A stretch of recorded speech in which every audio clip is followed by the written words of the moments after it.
Hey guys, this is श्रद्धा पंडित और आज का हमारा टॉपिक है 403 आईपीसी, संपत्ति का बेईमानी से दुर्विनियोग करना, और 405 आपराधिक न्यास भंग। तो पहले बात करते हैं 403 आईपीसी की, संपत्ति का बेईमानी से दुर्विनियोग। जैसा कि नाम से स्पष्ट है कि अगर संपत्ति का बेईमानी से दुर्विनियोग या क्रिमिनल मिस अप्रोप्रिएशन वर्ड इसमें आ रहा है, तो पहली बात तो ये है कि कहीं ना कहीं प्रॉपर्टी, कहीं ना कहीं इसमें मिस अप्रोप्रिएशन हो रहा है, और जो ऑनेस्ट, जो आपकी इंटेंशन है वो डिसऑनेस्ट है, तभी ये क्रिमिनल मिस अप्रोप्रिएशन है। सबसे इम्पॉर्टेंट बात इसमें ये है कि जो इसमें पहला इंग्रेडिएंट है वो है मूवेबल प्रॉपर्टी, क्योंकि ये केवल मूवेबल प्रॉपर्टी पर ही एप्लीकेबल है। और सेकेंडली बात आती है इसमें डिसऑनेस्ट इंटेंशन की। थर्डली है कि आप किसी प्रॉपर्टी को दुर्विनियोग कर लेते हैं, मिसअप्रोप्रिएट कर लेते हैं, या अपने उपयोग के लिए उसका कन्वर्जन कर लेते हैं। यदि कोई व्यक्ति किसी की संपत्ति को, यानी कि किसी चल संपत्ति को बेईमानीपूर्ण आशय से, यानी कि डिसऑनेस्ट इंटेंशन से अपने उपयोग के लिए उसको संपरिवर्तित कर लेता है या प्रयोग में ले आता है, तब अपराध कमिट होता है 403 आईपीसी में, क्रिमिनल मिसअप्रोप्रिएशन ऑफ प्रॉपर्टी का। फॉर एग्जाम्पल, यदि आपका कोई, मान लीजिए, फ्रेंड है, आप उसके घर जाते हैं, उसकी लाइब्रेरी से कोई बुक आपने ली, पढ़ी, और आपके भी इंटेंशन बिल्कुल ठीक है, आपको लगता है कि आप उसकी बुक पढ़ के 2 दिन बाद में लौटा देंगे। बट आप उसकी बुक 2 दिन तक पढ़ते हैं, बट थर्ड डे आपके माइंड में आता है कि अरे, पढ़ने के बजाय अच्छे पैसे मिल जाएंगे, इसको बेच देते हैं। आप उसको अपने यूज़ में ले आते हैं और वहाँ जाके उसमें उसके कुछ पैसे मिलते हैं और उससे कुछ और आप खरीद लेते हैं। तो आपने क्या किया यहाँ पर? आपने उस प्रॉपर्टी को अपने यूज़ में संपरिवर्तित कर लिया, यानी कि उसको अपने प्रयोग में आप उसको ले आए, वो भी किसी अन्य व्यक्ति की संपत्ति को, यह जानते हुए कि उस संपत्ति का स्वामी कौन है, बट आपने उसको वापस किए बिना, क्योंकि आपकी इंटेंशन डिसऑनेस्ट हो चुकी थी, उसके बाद में आप उसको अपने यूज़ में ले आए, then that will be criminal misappropriation of property.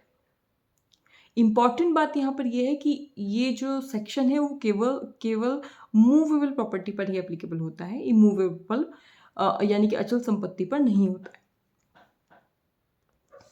इसी तरह से मान लीजिए कि ए नामक एक व्यक्ति है, वो रास्ते में जा रहा है, उसको एक वहाँ पर एक बहुत ही वैल्यूएबल घड़ी मिल जाती है। अब वो नहीं जानता कि किसकी घड़ी है, उसके पास रीजनेबल, मान लीजिए, सोर्सेज भी नहीं है, वो नहीं पता कर सकता किस तरह से है, वो उसको रख लेता है। तो ये कोई अभी ऑफेंस नहीं हुआ है, लेकिन उसके 2 दिन के बाद भी उसको पता चलता है कि वो घड़ी किसकी है, और उसके बावजूद वो उसको वापस नहीं करता। वो वहाँ जा सकता है, उसको सब कुछ एड्रेस पता चल गया है, लेकिन तब भी वो वहाँ ना जाकर उसको अपने यूज़ में ले आता है, उसको बेच देता है। तो that will be criminal misappropriation of property, क्योंकि आपकी जो इंटेंशन है वो डिसऑनेस्ट हो गई है। यहाँ पर डिसऑनेस्ट इंटेंशन का बहुत बड़ा रोल है। जब तक आपकी इंटेंशन ठीक है, आपकी इंटेंशन में कुछ गड़बड़ी नहीं हुई है, आपको लगता है कि हाँ, आप उसको जेन्युइनली आप उसको वापस कर देंगे, उसके जो रियल ऑनर है उसको वापस कर देंगे, तब तक ये ऑफेंस घटित नहीं होता। लेकिन जैसे ही आपकी इंटेंशन डिसऑनेस्ट होती है, आप उसको, प्रॉपर्टी को, उसको वापस करने के बजाय अपने यूज़ में ले आते हैं, तभी ऑफेंस घटित हो जाता है।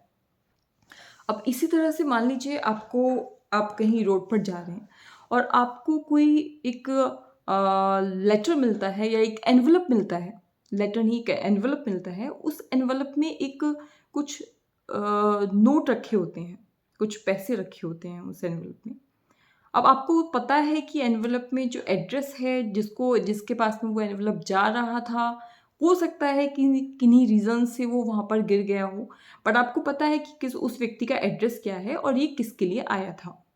लेकिन आप उस व्यक्ति को अप्रोच ना करते हुए, उस तक ना पहुँच के, आप उन पैसों को अपने यूज़ में ले आते हैं, वो पैसे अपने घर ले आते हैं और उससे कुछ खरीद लेते हैं, या वो पैसे अपने पास रख लेते हैं।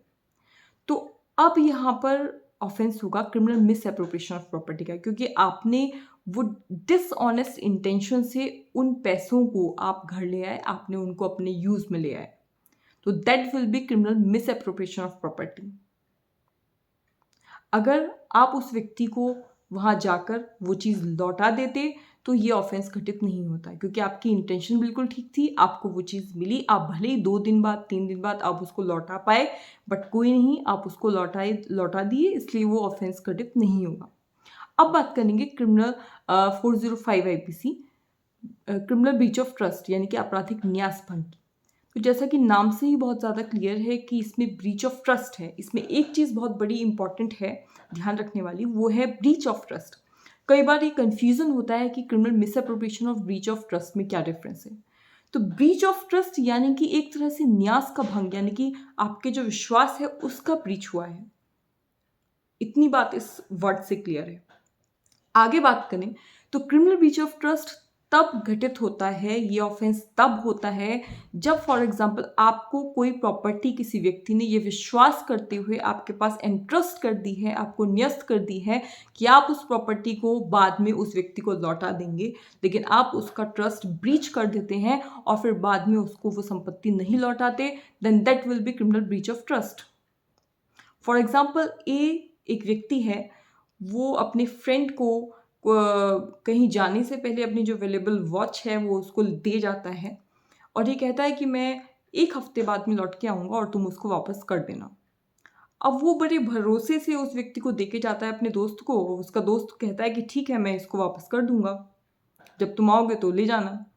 अब उस बीच क्या होता है, जब तक उसका दोस्त लौट के नहीं आता, उस बीच उसकी जो इंटेंशन है वो डिसऑनेस्ट हो जाती है और वो उसकी जो घड़ी है उसको बेच आता है।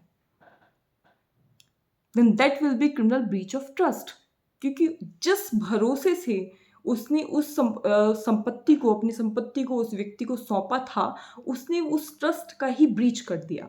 Then that will be criminal breach of trust. इसमें बहुत ही इंपॉर्टेंट चीज़ है कि वो संपत्ति जो थी वो उस व्यक्ति की वहाँ भी नहीं थी, क्रिमिनल मिसअप्रोप्रिएशन में भी वो व्यक्ति उस संपत्ति का स्वामी नहीं था और यहाँ भी उस संपत्ति का वो ऑनर नहीं है, लेकिन यहाँ पर चीज़ एंट्रस्ट की गई है, न्यस्त की गई है, इसीलिए that will be criminal breach of trust. अब फॉर एग्जाम्पल एक रेवेन्यू ऑफिसर है, उसको कुछ प्रॉपर्टी जो कि एक पब्लिक प्रॉपर्टी है वो न्यस्त की जाती है कि वो सच एंड सच फंड में उसको जमा करेगा, लेकिन अब वो क्या करता है, कुछ पैसा तो जमा करता है पब्लिक का और कुछ पैसा अपने पास में मान लीजिए रख लेता है, then that will be criminal breach of trust, क्योंकि वो संपत्ति उसको इस विश्वास से, यानी कि इस विश्वास के साथ में इंटरेस्ट की गई थी, न्यस्त की गई थी कि वो उस संपत्ति को लोक धन में जमा करेगा, लेकिन वो ऐसा नहीं करता, then that will be criminal breach of trust. ये बहुत ही इंपॉर्टेंट एग्जाम्पल है, इसलिए मैंने आपके साथ शेयर किया इसको।